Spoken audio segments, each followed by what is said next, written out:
Welcome to ZKast, everyone. I'm Zeus Kerravala from ZK Research, and I'm here in the Las Vegas Convention Center at the Consumer Electronics Show. I'm with Brendan Ittelson from Zoom. It's great to be here. Yeah, and so first of all, Brendan, just a quick intro on your role, and then what the heck you're doing at the CES show. Yeah, so I am the Chief Ecosystem Officer at Zoom, and that means that I'm responsible for everyone that's building on top of our platform's technology and integrating with our platform. Well, that explains why you're here. Exactly. Yeah. With CES, all the different partners and all the different ways that they're looking at integrating Zoom's technology in use cases from AI to automotive, embedded, to robotics, it's amazing just talking to all the different partners and seeing how it's being leveraged. Now, you were on a panel or gave a presentation here, right? Exactly. Yeah. I was on a panel talking about AI PCs and how Zoom is leveraging that to offboard some of the processing to give better performance on machines that have that technology enabled. Yeah, so talk about that, because I know, I think a couple of years ago, AI PCs were all the rage. And when I talk to the PC manufacturers, by and large, they've not done as well as people think. And part of it is, I'm not sure people really fully understand the value outside of gaming. Mm-hmm. And so talk about that, like how you're actually leveraging them, and in what ways does that help you? Because Zoom performs pretty well on my clunky old, Windows PC, and as well as my MacBook, right? So. Well, we always want the Zoom experience to be amazing and seamless and for just to work. So we're always looking at how to optimize how we're processing, whether that's using the CPU, GPU, or now the MPU, and being able to take advantage of that extra processing power to do all the processing locally, so we've got less latency, but as well have that extra power so that it is all happening on the client end, so that information never leaves the machine. You think about someone doing a virtual background, you would never want that to be processed anywhere but the local machine. So we're excited to have that ability to do more and more on the end device for the security and performance that offers our users. Yeah, and with more and more AI coming, in fact, I know Zoom's really been leading the communications industry in AI with things like Zoom AI Assistant. Would the user actually notice a marked increase by running something like that on an AI PC? So I think they'll definitely see performance enhancements, especially when you think about it running locally. We're always looking to optimize the experience, and so as folks are using different hardware, we believe they'll see better performance when they have different resources available to them, but we want to make sure folks always have access to all the features. Yeah, and that makes sense. And then just from an overall ecosystem perspective, I think when we think about ecosystem in the comm space, it's devices, it's a lot of the traditional ones, but Zoom has branched into so many other areas, frontline workers, things like that, and so outside of that, maybe some of the other types of ecosystem companies have been talking. You don't have to name names if you don't want to. No, I think CES is such an amazing show because with such the diversity of use cases that are here, it actually shows the diversity of Zoom. Whether that's it being embedded in drones, wearables, automotive, as well as not just the normal Zoom client, but folks that are taking our core technology and embedding it into their products, whether that's for 3D visualization in a collaborative format or in a robotics use case. All of these fall into Zoom, and that's not even touching upon all the AI and AI agent use cases that are there and continuing to grow. Yeah, actually that's interesting too, because I was actually down in the expo hall this morning, and I was playing paper, rock, scissors with a robot. And they won 4 games in a row. Oh, wow. So, I went 0 for 4 on those, but there's cameras in that. In fact, there's cameras and everything, and it's not, I guess, inconceivable that you couldn't run Zoom as the video client in order to be able to, use that robot as a collaboration tool. I know, in fact, a couple of years ago, I talked to a robot company that wanted to put cute little looking robot into a daycare, and then the parent could actually communicate with the student through it. Yeah, definitely. And I think that's what we're seeing is, especially when more and more things are on the edge, whether that's a robot for human interaction, or you think about medical settings, or in the industrial use case, there's so many places where folks want to be able to observe and communicate, and having Zoom's strong video infrastructure helping enable that across their enterprise. it really is a game changer for them. Yeah, and so how does the Edge AI, when you think about, because that was a big part of Jensen's keynote, was the growing Edge AI, more inferencing obviously is coming, and so when you think about the rise of Edge, what is the opportunity there for Zoom, and how do you think about that? It's got to be great, right?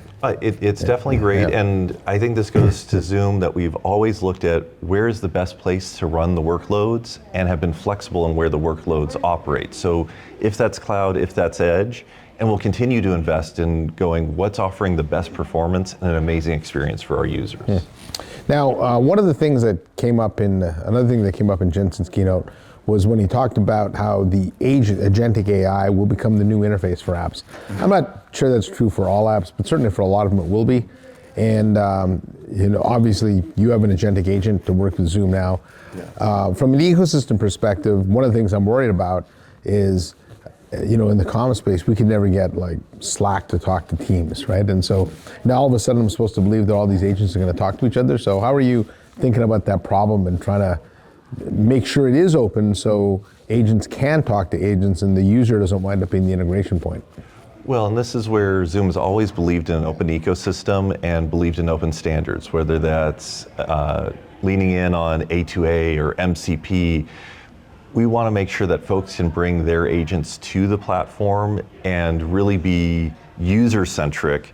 So we're opening up our APIs and making it available so that folks can integrate with us and that we integrate with them to really enable all those different use cases. Yeah, have the app vendors been open to that?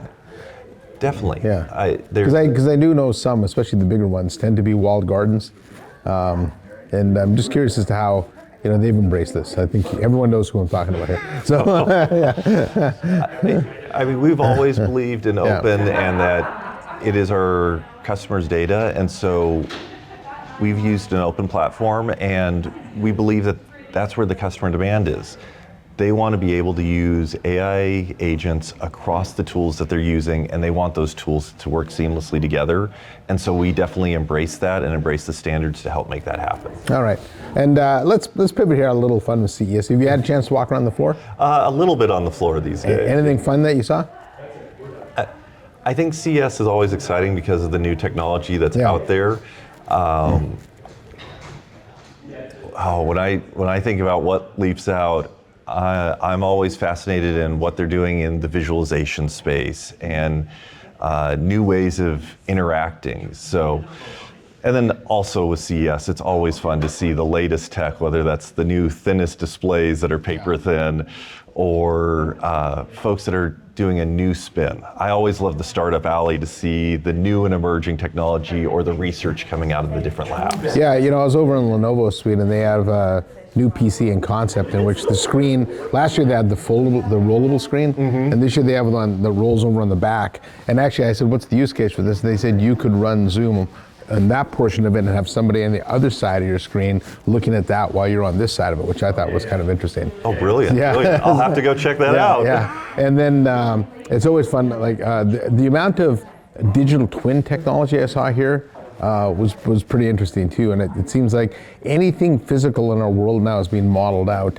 and it's going to allow us just to work a lot faster, right? So. Oh, 100%. Yeah, and you mentioned the automotive one too, because that every automotive manufacturer now is trying to take that infotainment system and make it like a true computer where you can actually run things like Zoom in there. Exactly. And people ask, well, what's the use case for that? I'm like, there's a lot of use cases. You think how many people, field service people, like if you're an insurance agent and you want to be able to talk to somebody.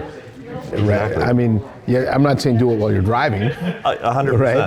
Right? But it certainly makes that car now just a better workstation, if you will. Oh, 100%. Yeah. And I mean, you start thinking about the use cases, whether that's an individual in a sedan that might be between errands and want to take an important call, or they're charging, or folks that run their business. I think about someone running a construction business that their cab is the hub of their business day to day, and having access to all the communication collaboration tools to work with their vendors right there at what is their desk. I think that's really empowering. Yeah, I talked to an insurance adjuster that said the ability even to be able to go out and have mobile video, to be able to show an adjuster or something at the crash site versus having to have it go to a garage and things. It's not like I said, it's not designed for people to be more distracted, but it gives you another option to work with.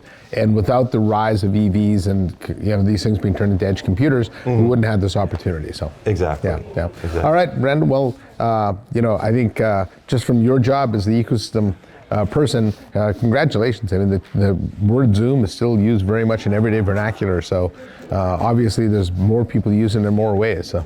Well, thank you very much. Anything else you want to add before we wrap up here? Oh, no. Great to be here and excited for what the year ahead has. Yeah. Okay. So on behalf of Brendan from Zoom, Zeus Kerravala from ZK Research Team, thanks for watching.